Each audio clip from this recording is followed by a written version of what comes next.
ஒரு நல்ல உணவு வேணும்னா கொஞ்சம் போல ஒரு கொண்டக்கடலையை தண்ணியில ஊற வச்சுட்டு காலையில எந்திரிச்சு ஒரு குக்கர்ல ஒரு 5 தட்டுல இட்லிக்கு மாவு ஊத்துறோம், இன்னொரு 5 தட்டுல இதே சுண்டலை வச்சு வேக வச்சு எடுத்துட்டு சிறிது மிளகுத்தூள், கொஞ்சம் போல மஞ்சத்தூள், கொஞ்சம் கொத்தமல்லி இலை, மிக தேவைப்பட்டால் ஒரு துளி இந்துப்பு போட்டு அந்த சுண்டலை காலையில் சாப்பிட்டோம்னா அதை விட ஒரு சிறந்த புரதம் கொடுக்கக்கூடிய மரக்கறி உணவு வேற எதுவும் இருக்க முடியாது. அதுக்கு என்ன மெனக்கிட்டுற முடியும்? அதுக்கு என்ன பெரிய நம்மளால ஒரு பெரும் வேலையா, இல்லை வெங்காயம் உரிக்கிற மாதிரி வேலையா, இல்லை என்றால் அதுக்காக எங்கேயாவது தேடி அலைஞ்சு திரிஞ்சு கொண்டக்கடலையை வாங்கிட்டு வரணுமா? நல்லா தெரிந்து கொள்ளுங்க.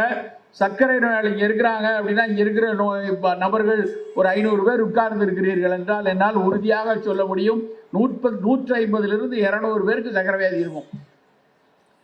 அந்த சர்க்கரை வியாதி இருக்கிறவங்களுக்கு, அந்த சர்க்கரை கட்டுப்படாமல் தவித்து கொண்டிருப்பவர்களுக்கு லோ கிளைசிமிக் உணவு, சர்க்கரையை மெல்ல மெல்ல மெல்ல மட்டுமே ரத்தத்தில் கலக்கக்கூடிய உணவுல தலையாய உணவு வெள்ளை கொண்டக்கடலை.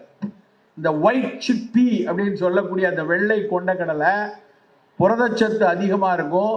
அதுல இருக்கக்கூடிய கொஞ்சம் கார்போஹைட்ரேட் வேகமா ரத்தத்தில் கலக்காது. அப்ப நம்ம தினம் சாப்பிட்ற உணவுல கொஞ்சம் போல காலையில கொண்டக்கடலை சாப்பிடலாமே சார்.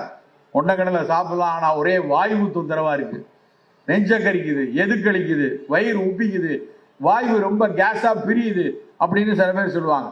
அது நமக்கு அந்த கடலையை ஜீரணிக்கக்கூடிய அக்னி அப்படின்னு சொல்லக்கூடிய வயிற்றில் இருக்கக்கூடிய ஒரு சீரணத்தை தூண்டக்கூடிய பித்த ஆற்றல் குறைந்து இருக்கிறவங்களுக்கு தான் அப்படி இருக்கும்.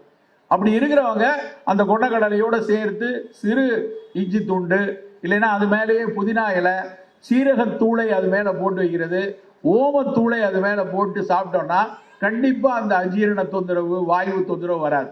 பட் இதுக்கான ஒரு மெனக்கடலையும் அக்கறையும் நம்ம வைத்துக் கொள்ளணும்.